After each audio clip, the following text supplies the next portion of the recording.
Okay, we're live. Uh, Probably no one's here yet, but if you are, hello. I also updated some of my streams, so I guess I can get rid of this little. Some of this stuff here. The chat should show up on stream now. It did before, but in a little bit different of a box. And I think if you subscribe now, there'll be like a notification type thing. It comes up. There's also a donate thing, but I need to fix that a little bit. Maybe not fix it, but I'll kind of play around with that a little bit to try to get that set up so that someone donates to the stream, there's like a little button that shows up, but I don't have a donate thing yet. But anyway, yeah, pretty cool. So we're gonna watch this video from CBC. Sunday Scrum. Does Carney's deal with China represent changing priorities at home and abroad? This is the beginning also of a new strategic partnership between Canada and China. A partnership that deepens collaborations in areas such as energy, clean technology, agri-food, and financial services. A partnership that will increase trade and catalyze new investment. That's what he should be doing. I mean, it's a good thing for him to sign a trade deal. If you can get a deal with China, you should do that. Prime Minister's trade deal with China garnering a lot of attention, including reaction there from Donald Trump. We'll talk about that, as well as what this deal means, how big a shift it might be for this country, and of course, the timing of it all. Let's bring in our Sunday Scrum. Sherelle Evelyn is the managing editor of The Hill Times here in Ottawa. Emily Nicolas, a columnist for Le Devoir. She's in Montreal. Gary Mason is a columnist for the Globe and Mail, and he's in Vancouver. Good morning to all of you. It is remarkable how busy the past few days, but even just Sunday is, because there's so much going on in the world. But I do want to spend some time talking about this agreement with China and why it's happening. I got a bad feeling about this panel. I have a feeling they're going to all agree with one another. That's what all these CBC panels seem to be like. But do you think we'll get a right-wing point of view here? Happening now. The Prime Minister there in Doha this morning, but now on his way to Davos to try and make other deals. Sherelle, what do you make of what the Prime Minister got and how he is talking about this new relationship with China? Well, the things that I think are really going to be representative going forward are the ideas that Mark Carney is talking about, saying we take the world as it is and not what we wish it to be. And I think that says a lot about what we're going to see going forward. We know that, China, and Mark Carney himself has said that China's, been a destructive or destabilizing force. But now there is a seemingly more destabilizing force, and that is something that has to be dealt with in the here and now. Yes, there's a lot of people saying, okay, maybe we wait out Donald Trump and things might not be so bad in 4 years. But that doesn't help people at home right now. So Mark Carney is now going across the globe trying to find these deals to find some sort of economic relief for Canada. But that also raises lots of questions about, well, where do we draw the line? Is it merely having these business partnerships and saying we could put everything else aside? He talked a lot about the guardrails that he had, that were in those pre-China conversations with Chinese officials, but things they weren't going to touch, basically. All those, tricky, third rail situations, clearly discussing things like human rights and those things that they don't want to get into because they want to just have a business relationship. But of course, that's going to leave other questions about where do you draw the line? Because if we are just talking about, strategic partnerships in very specific narrow cases where we can get something and they can get something, but how much are we willing to give up in terms of Canada's, I guess, moral leadership when it comes to just making sure that people can put food on the table?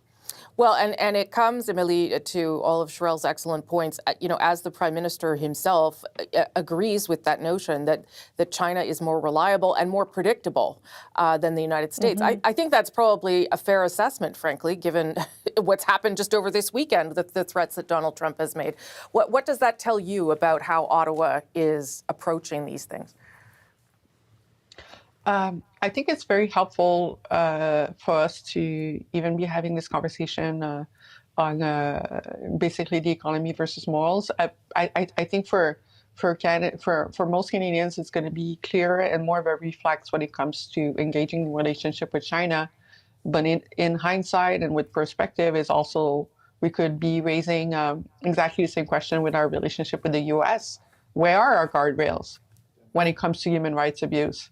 When it comes to ICE agents coming in and harassing and deporting people and locking them up, even American citizens, killing them on the street. Where's our moral stand there?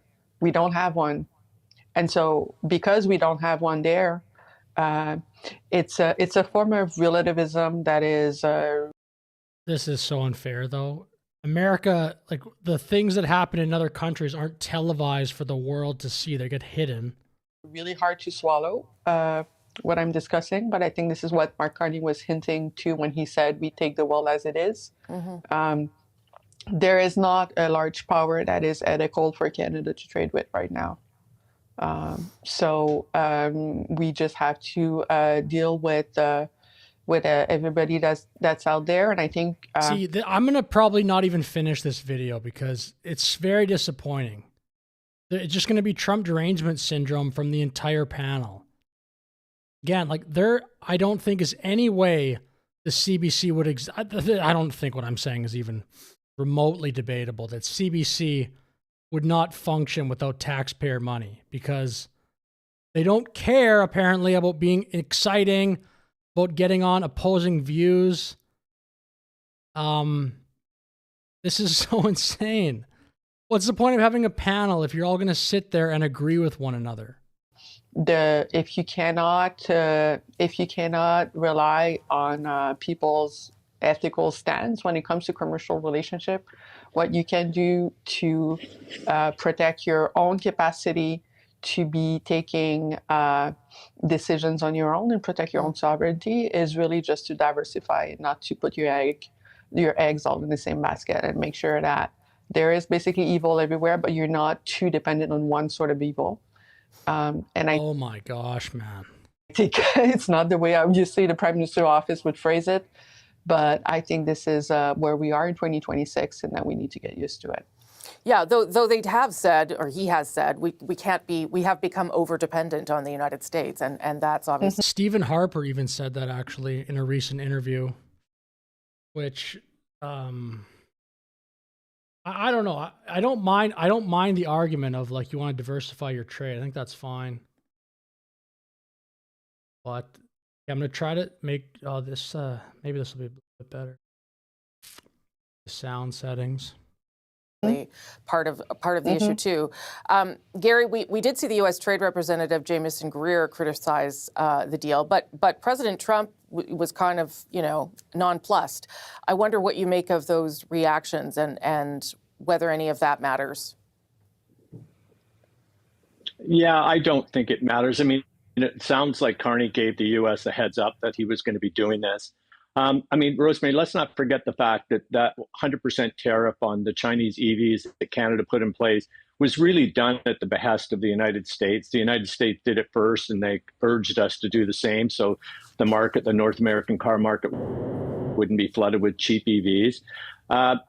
So we helped them out there. And what did that get us? It got us nothing. And in fact, it got us tariffs and it got us threats. And so it was basically a disaster. And so I don't think, I think a lot of this, language that's being thrown around in relation to this deal with the Chinese is a little bit over the top. I mean, we're talking about, less than 3% of the total car market that these, 50,000 EVs will make up.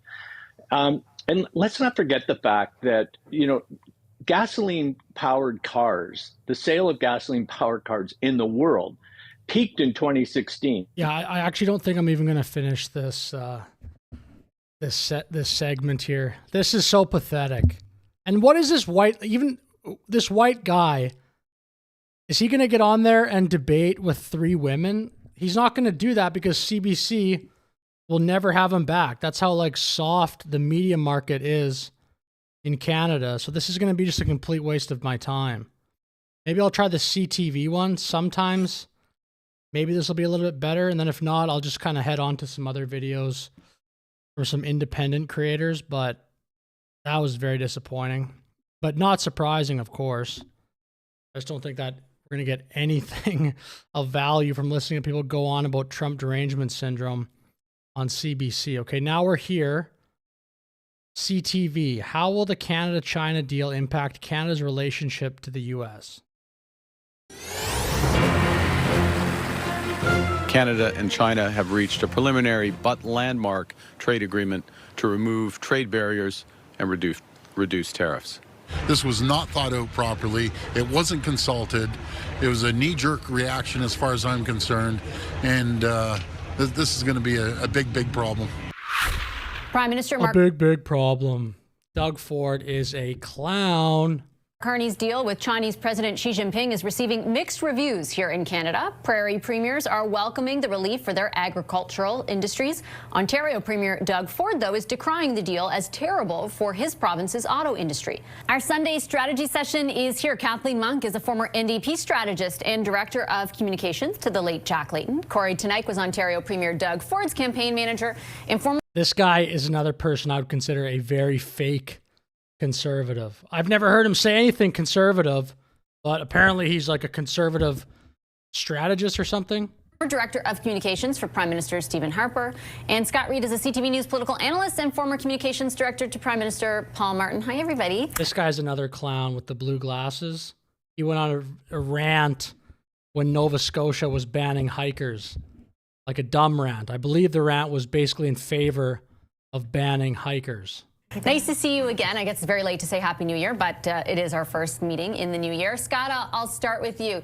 There was a lot of discussion about the political stakes of this trip heading into it, whether there would be any specific announcement. We obviously know now that there was a specific announcement related to tariff relief on both sides to a degree. When you think about the political cost benefit of all of that to the federal government, to the Prime Minister, what do you arrive at? High stakes. All of this is very high stakes. I mean, this is a much larger than anticipated breakthrough on trade with China, I think, both in terms of the framework and the sweep of the framework, the 5 pillars that are outlined, and then obviously the action, the reciprocal action on tariff reductions on agricultural goods and Chinese EV autos. I mean, I am really quite taken by this. It shows that Carney is willing to take on political risk.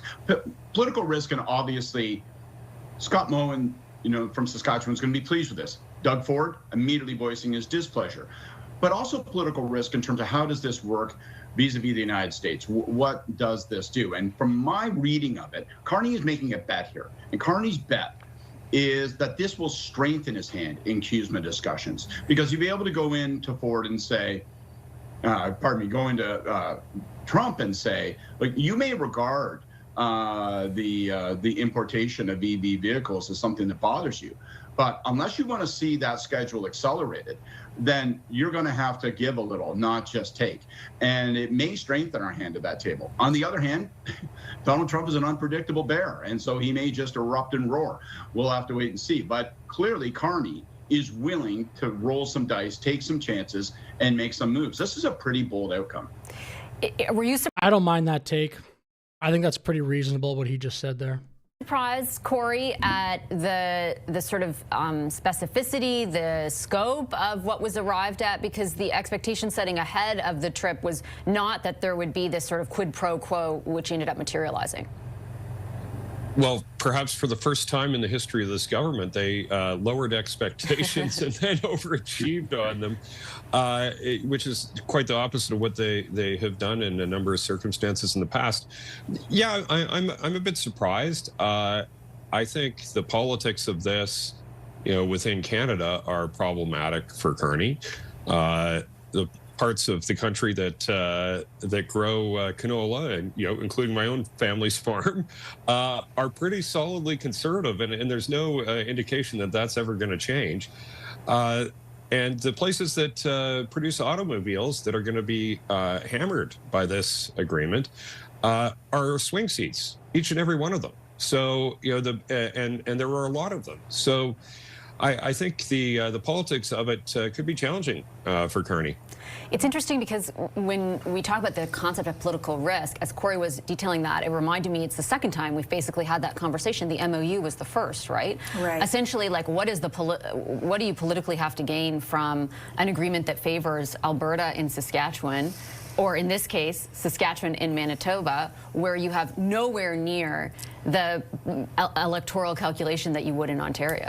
Yeah, but in this one, he's evaluating his trips both to China and his upcoming trip to India. He's trying to signal to Trump, you know, if you're not going to make a deal with us, we will sell our products elsewhere. But it's going to come at a risk. You know what I mean? And the thing is that industrial strategy is two things. It's industrial and it's also strategy. And I worry that, you know, Carney is betting on a promise that the Chinese will invest in our auto sector in the next 3 years. But we've heard those promises before.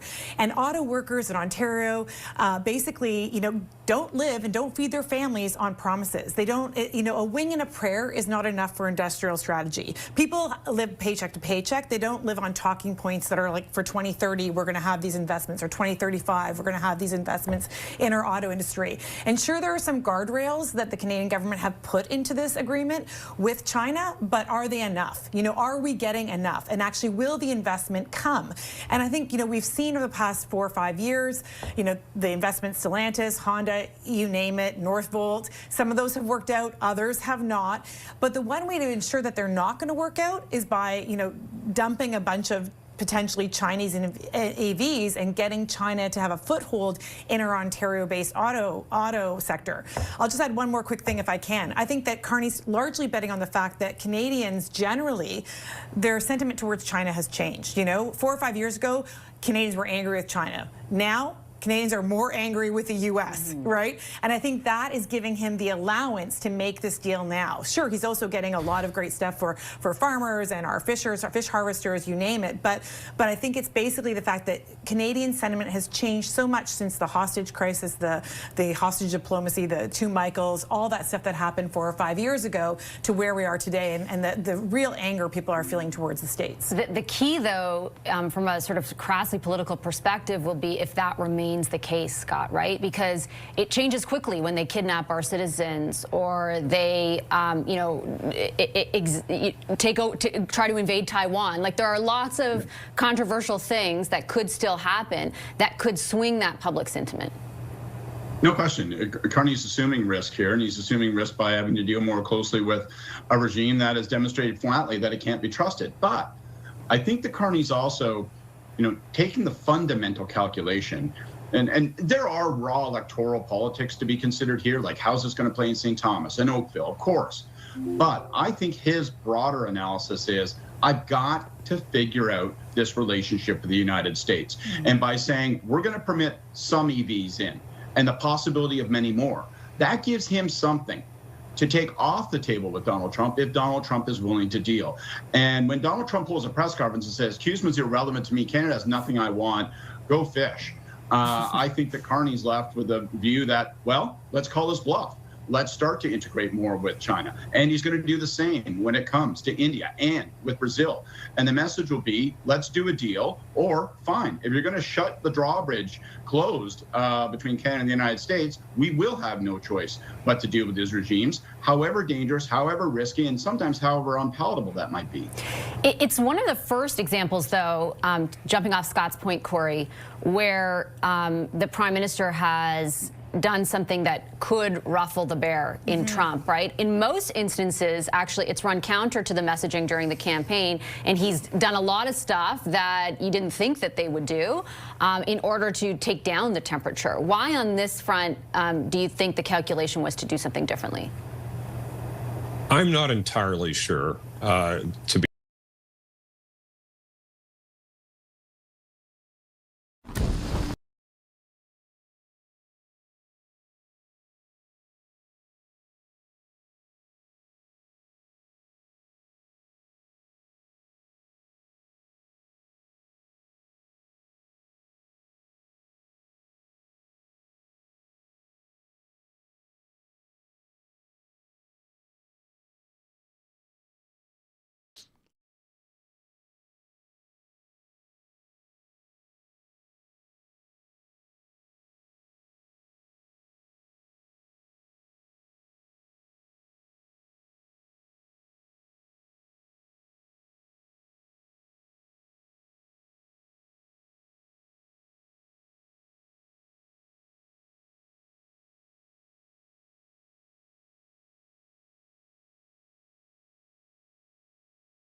Yeah.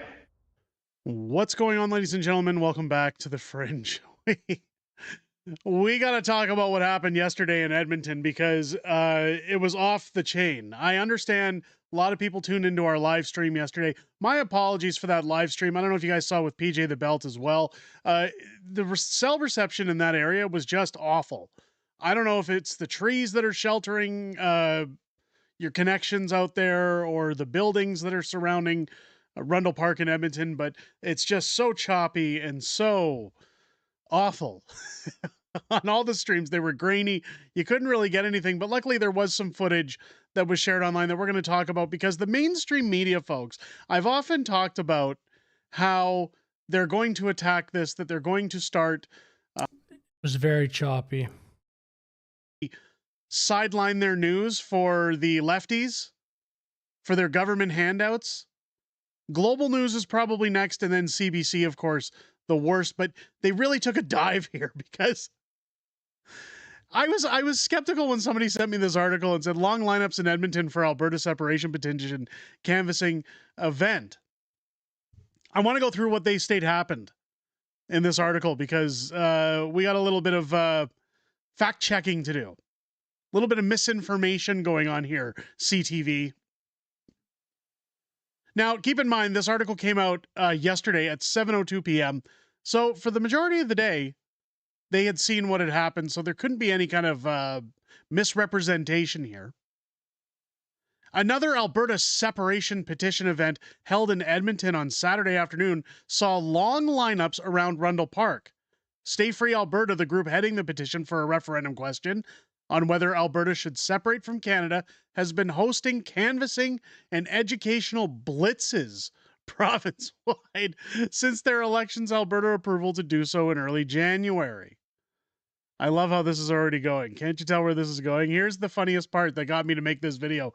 By midday, at least 500 Albertans had shown up to the Northeast Edmonton Park to sign their names. One man in line who did not give his name. Fancy how that works.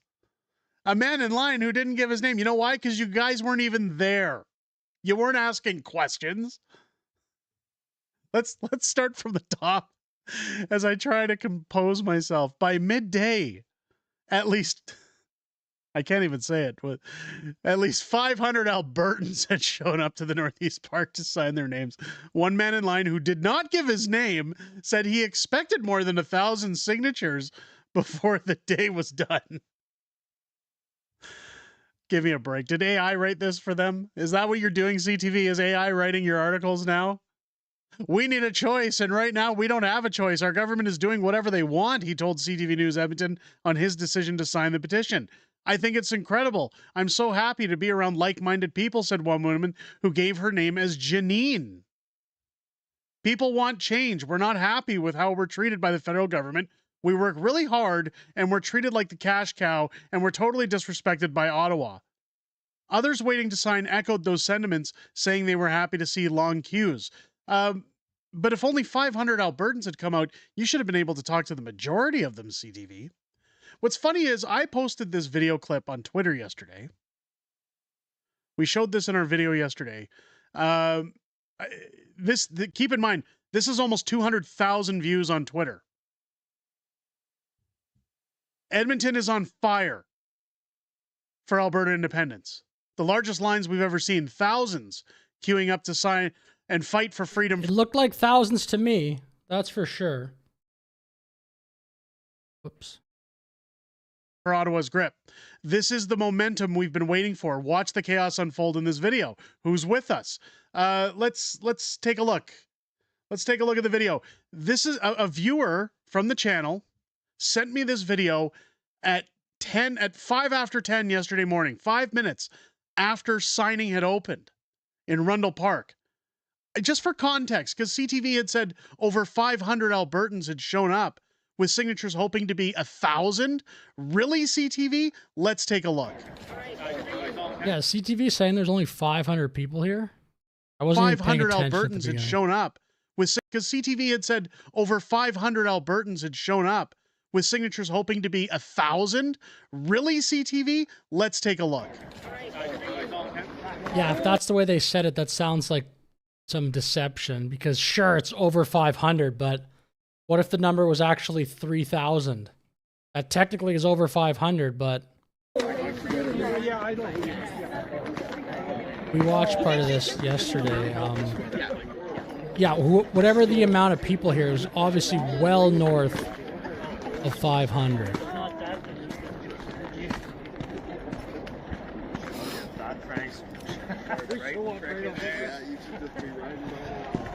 I wonder if there is a live tally of how many signatures there are. Because when I tried to find it yesterday, there's no count yet, but it might take some time. So there's an update of how close this petition is to getting to its goal of 100 and whatever, 77,000. Whatever it is.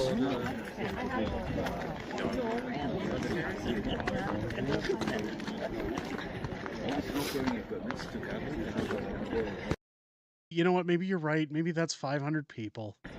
Oh, wait. Wait a minute. Oh. Uh-oh.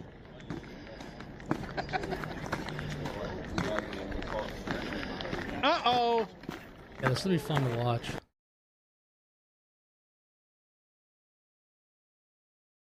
I mean, we covered that story a lot yesterday. Ontario Let's take a look at this clip here. Premier Doug Ford and Unifor are reacting strongly against your EV announcement. They say that this is a terrible... I'm excited for the question period to come back.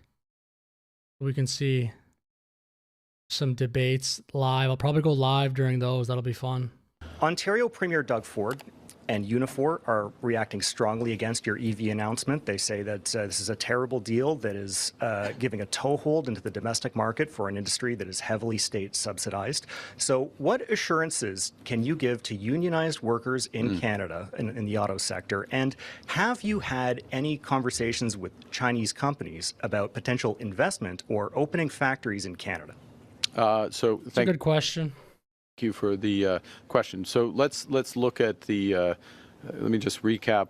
Man, in instances like this, I actually miss Trudeau, because Justin Trudeau would have melted down if he was asked that.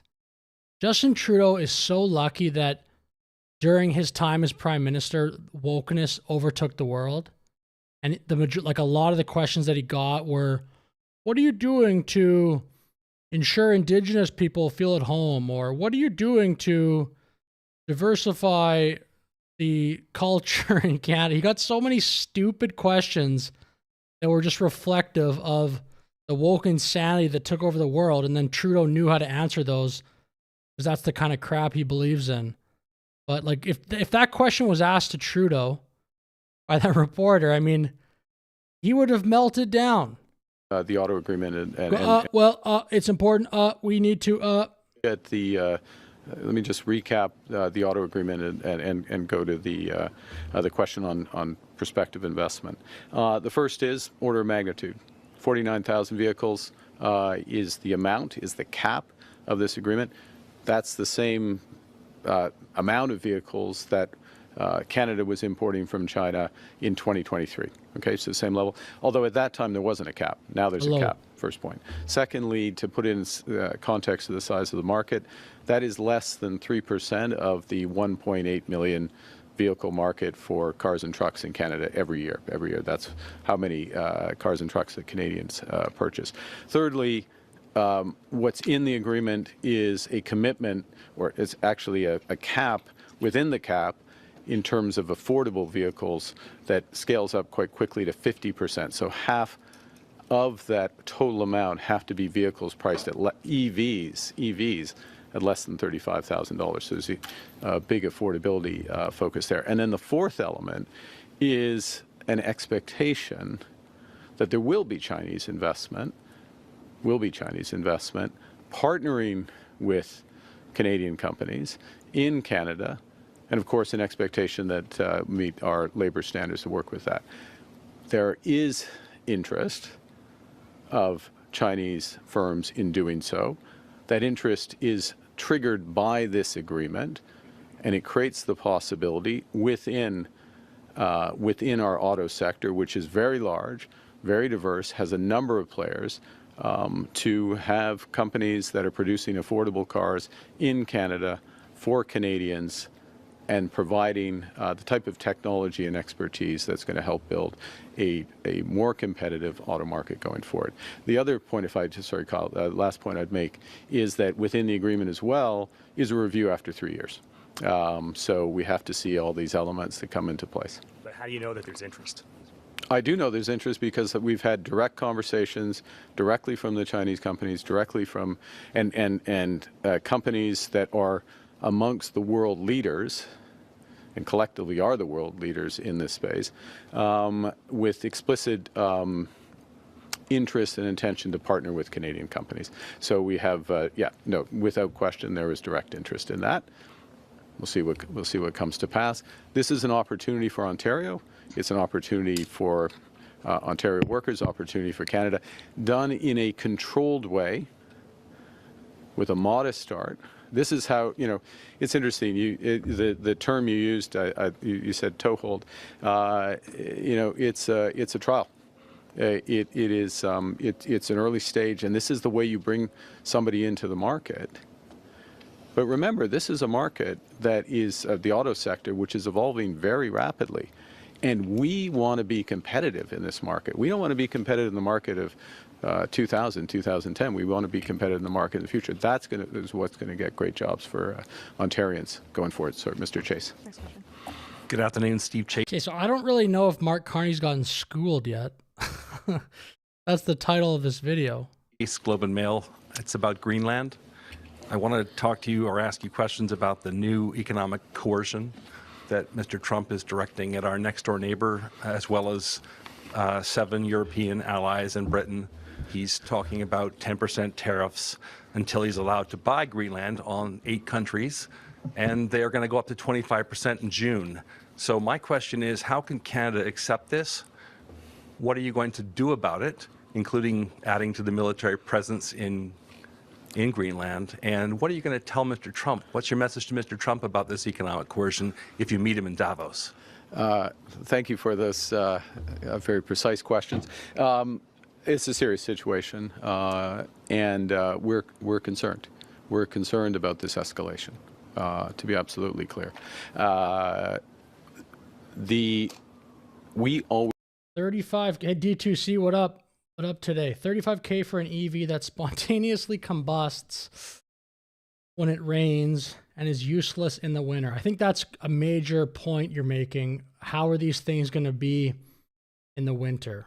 Like Canada, especially in certain parts of Canada, we have a way harsher climate.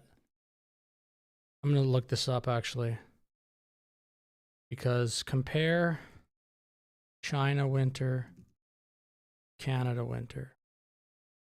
Use a chart or use a table. Include populous centers. Mark Carney is a putz. Never mind the pollution it creates and the slave labor China uses for the batteries that go into landfills. Yeah, it's incredible that I just watched a panel on CBC how the people were saying like we can't align ourselves morally with America because of like, I think she said kidnappings or something. I think she was talking about the ICE raids, but the reason is a lot of like America shows you on TV because they have such a strong culture of free speech. You get to see all the problems America has. These other countries, like they don't show you what their issues are. Average January temp in Celsius. See, like, yeah, China, this place, wherever this is kind of cold. But I don't know how many people live there. Harbin. Yeah, Canada, I'd say, is quite a bit colder. Cold is widespread. Even southern cities experience prolonged. Snow is common.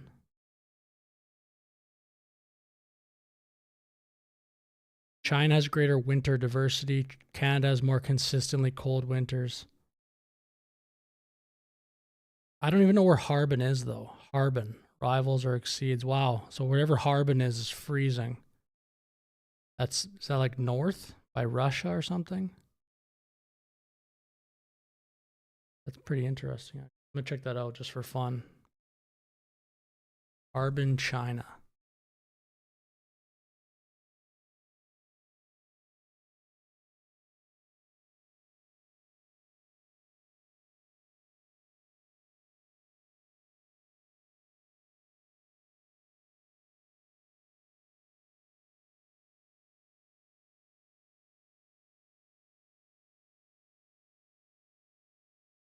Oh, this is not working at all. Least helpful thing you've ever seen.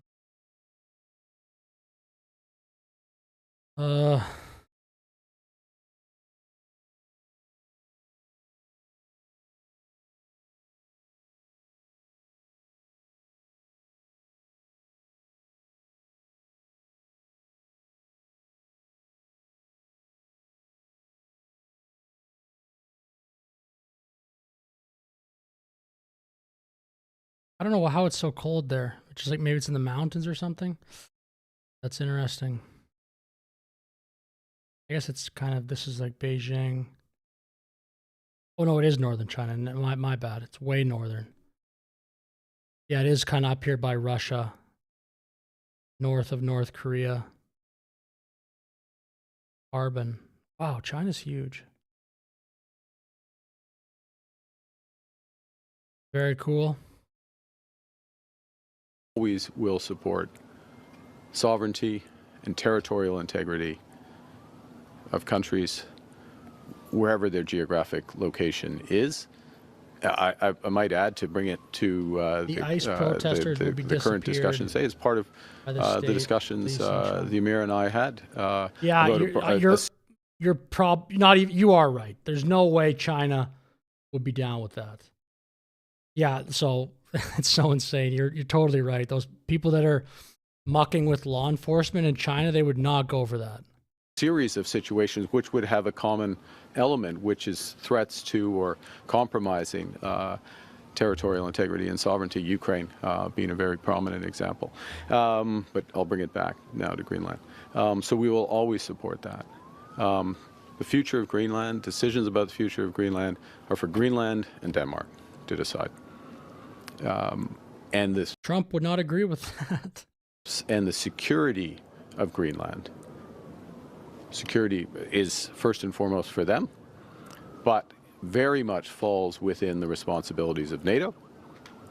I had conversations with the NATO Secretary General in Paris 10 days ago, within the past 2 weeks at least, about how we're going to further enhance that security umbrella. It's something that Canada is working on already and contributing to. When I say working on within the broader Arctic, the so-called western flank and northern flank of NATO. And that's the job of NATO, and that's the responsibility of NATO partners. I have spoken to our European NATO partners, a number of them, Nordic NATO partners. I've spoken to the Prime Minister of Greenland, and there's a full... Trump is pissed about the deal with China and Canada, or Greenland, or what do you... Commitment, not surprisingly, as is appropriate, of NATO partners to the security of Greenland. That's the right way to address this security, and the right way. Finish and then hand. I can't stream that much longer. Actually, I got to go do something, but I'll probably stream later tonight, or maybe I'll just make videos. We'll see. Back in terms of whether it's development of critical minerals is to develop in partnership.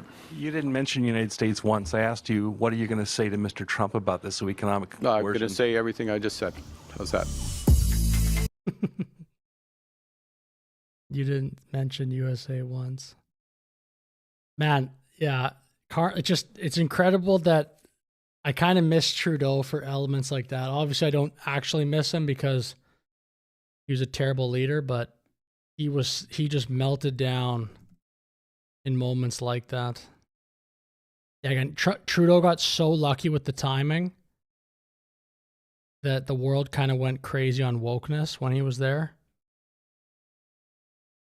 Hemispheric defense. Let's see what Moose says. I'll probably only stream for another 5 minutes or so. I gotta go do something here. for the United States starts in Canada. Carney and their this hemispheric ban, and I did watch this video from Ban, and maybe I'll watch it later, but maybe a good 2-minute clip or so of him talking about how Canada might be the next Ukraine. Hemispheric defense for the United States starts in Canada. Carney and their people worse than Carney there. Did Mark Carney just destroy our relationship with America? Welcome back to He made this deal to get Trump to make a deal. You might be right. Moose and Loose. My name's David. Today it seems like we've got a powder keg here about to blow. There's a lot of people across America. Yeah, was that? I think I watched part of that. Was that with that guy named Scott, I think, with the blue glasses?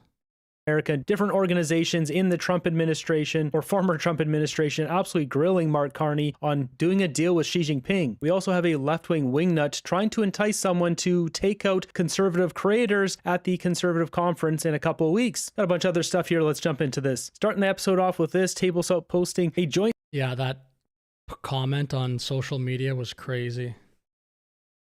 But Corey actually said some smart stuff. Yeah, maybe I'll check that out. Maybe I'll do I'll actually respond to the rest of that video later. It just kind of got boring in the middle, so I moved on, but Carney thinks poking the bear is a good idea. The deal with Canada and China, Carney meddling with USA and Greenland, Carney attacking trade negotiations with America.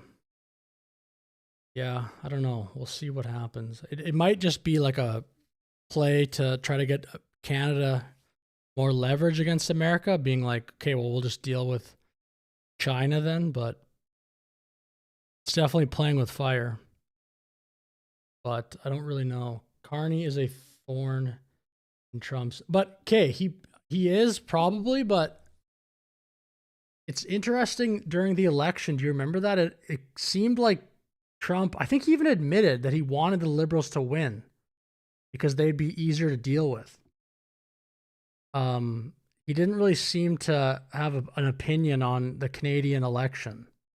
And I do believe he said something like he would prefer the Liberals win. So I don't know exactly what Trump's plan is right now, if he has one with regard to Canada, or if he just doesn't give a shit.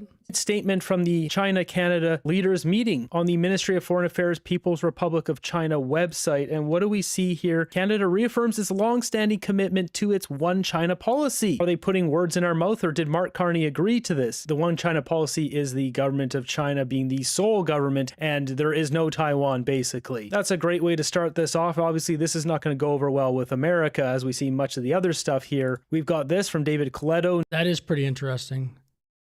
That account, Table Salt, I've made this point before. This is a big Twitter account in Canada, but why are all these big X accounts in Canada anonymous? I don't love that. Again, it's fine to be anonymous online, but these large accounts in Canada, I think they'd mean more if it came from a real person. There's a lot of these accounts in Canada that have a lot of traction, but just some anonymous thing. We've got this from David Coletto. More polling. Maybe these people work, like they actually work for the government or something. That could be one option. Or they work for a company that like legitimately would, one sec. Like legitimately would fire them if they were this political. So maybe I'll give them the benefit of the doubt a little bit, but this is support for a new pipeline from Alberta to the West Coast in British Columbia, and we're seeing 62% of British Columbians now. This is up from, I believe, about 53%. Slow burn takeover, or I don't even have another clue. Because Liberals are trying to shut us down.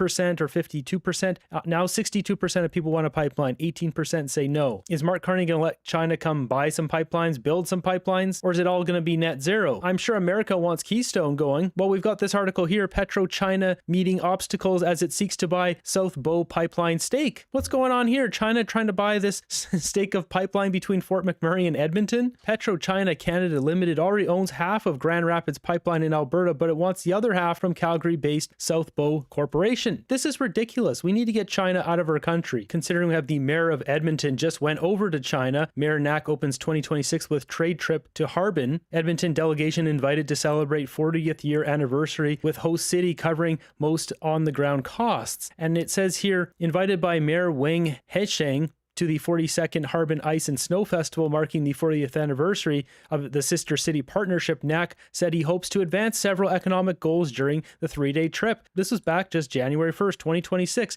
You have that going on, Mark Carney, Petro-China thing going on. Something funny is happening in Canada. Remember this article I showed you the other day? This is translated from Chinese of Mark Carney's trip, and it showed all the places he went to. So as I mentioned, CATL, the electric vehicle battery manufacturing, he went to go visit this. There's all these other places he visited, Alibaba, etc., etc. But it also mentions in here he went to BMO on Friday and he went to Manulife. And why would he go to those two places? Could it be that Manulife and Brookfield have a thing going on in China? The Manulife Global Listed Infrastructure Fund is a Manulife branded product actively managed by Brookfield Public Securities, LLC. Beyond retail funds, Manulife also operates massive infrastructure funds, Manulife Infrastructure Fund 3, which has raised $5.5 billion in 2025, that compete with or operate in these same specialized asset classes such as data centers, renewable energy, where Brookfield is a dominant global player. You can see Manulife Global Listed Infrastructure Fund managed by Brookfield Asset Management. And we have that right here. So this is right on Manulife's own document, their management team, Brookfield Asset Management, for this Manulife Infrastructure Fund. If we look at the infrastructure fund, Manulife Investment Management's new fund management brand in China. And I have China highlighted just so you can see throughout here how many times China is mentioned. Mr. President,